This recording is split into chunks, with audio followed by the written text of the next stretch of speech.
it out. Jesus is alive. He's alive. Oh, happy day, happy day. You wash my sin away. Oh, happy day, happy day. I'll never be the same. Forever I'm changed. I'll never be the same. When I stand in that place, realize meeting face to face, I am yours, Jesus, you are mine. In this joy, perfect peace, earthly pain finally will cease. Celebrate, Jesus is alive. He's alive.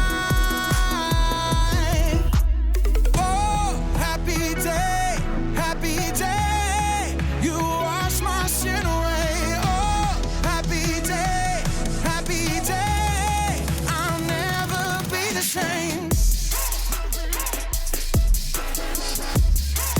Forever I'm changed. I'll never be the same. Oh, what a glorious day, what a glorious way.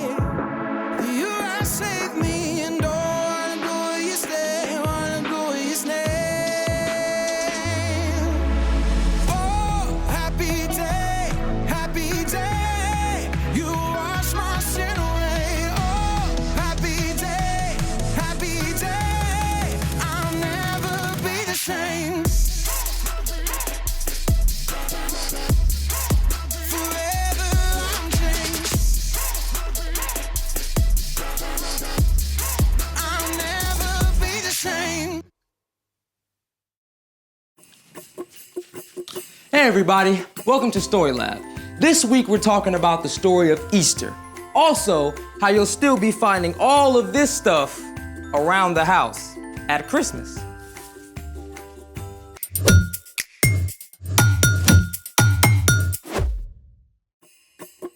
Hey, I'm Carter. And I'm Zeke. We're talking about Easter, which is celebrating that Jesus is alive. We said celebrating.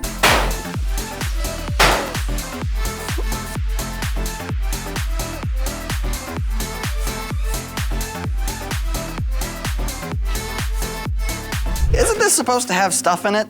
Of course, we're gonna dye Easter eggs. Oh, that's very traditional of you. Not these eggs.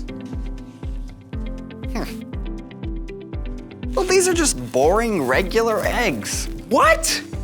My friend, let me properly introduce to you the humble egg. So much more than meets the eye. We start with the shell, but directly underneath, there's a stretchy membrane. This holds in the egg white, or albumin. And finally, we have the yolk in the very heart of the egg.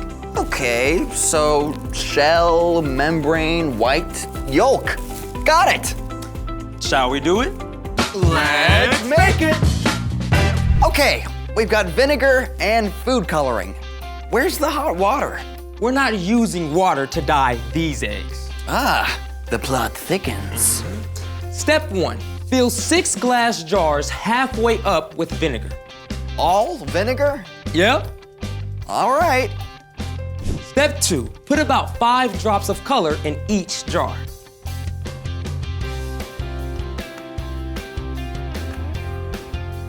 Step 3, lower 1 egg into each jar. On it.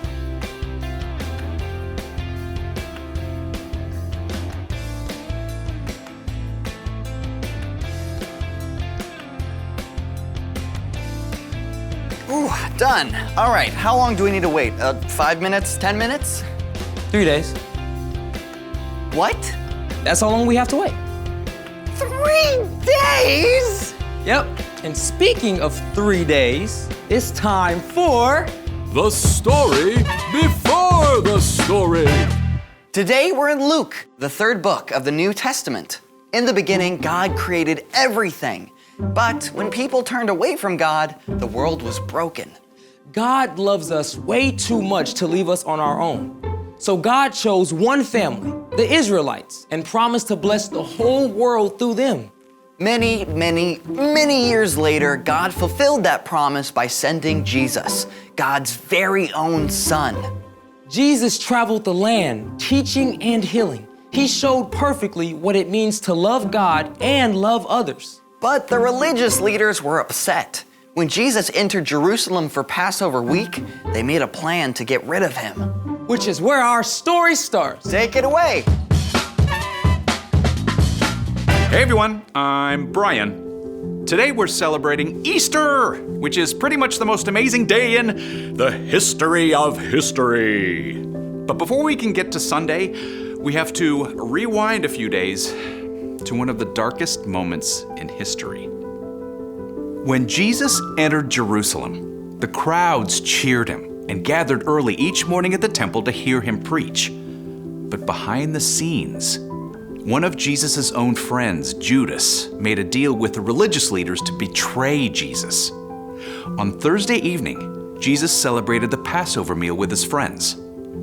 Jesus offered them wine and then broke bread and gave it to his friends as well. This represented how Jesus would give up his life for us. After this meal, Jesus and his friends went up to the Mount of Olives, where Jesus laid out his heart before God in prayer. Father, if you are willing, take this cup of suffering away from me, but do what you want, not what I want. As Jesus finished praying, a group of religious leaders and guards arrived, led by Judas. Now, Jesus could easily have called on angels to stop the men, but instead, he allowed himself to be arrested. Jesus' followers panicked and ran away. Jesus was given a fake trial. On Friday morning, the religious leaders sent Jesus to Pilate, the Roman governor. I have found no basis for your charges against him. But the crowd cried out for Jesus to be killed. And eventually Pilate handed Jesus over to be taken away. Jesus had done nothing wrong, but the soldiers nailed him to a rough wooden cross. At noon, darkness covered the land, and about 3 o'clock, Jesus cried out, Father, into your hands I commit my life. And then Jesus died. The darkness was complete. If Jesus was dead, how could he be the one God sent to rescue us? That evening, several of Jesus' followers took his body and laid it in a garden tomb, a cave cut into the rock. A giant stone was rolled to block the entrance. It seemed like the end. But remember, the promises God made so long ago to bless the whole world, to send a rescuer, God keeps every promise, which means this story was not finished. Through the dark of Friday night and Saturday night, Jesus' friends hid out, afraid that they might be arrested next. Some of the women who followed Jesus wanted to place spices on his body, which was the tradition at that time. But they couldn't do any work on the Sabbath, Saturday, so they waited. And early on Sunday morning, the women gathered their supplies and hurried through the darkened streets to the garden and the tomb. Wait, what about the stone? Maybe we can roll it to the side? If we all work together. I don't know. It's huge. But when the women arrived at the tomb, they discovered something incredible. Look, the stone is gone. Should we go in? Of course. We have to. What the women discovered was unbelievable. He's gone. As they stared in shock, 2 brilliant angels suddenly stood beside them.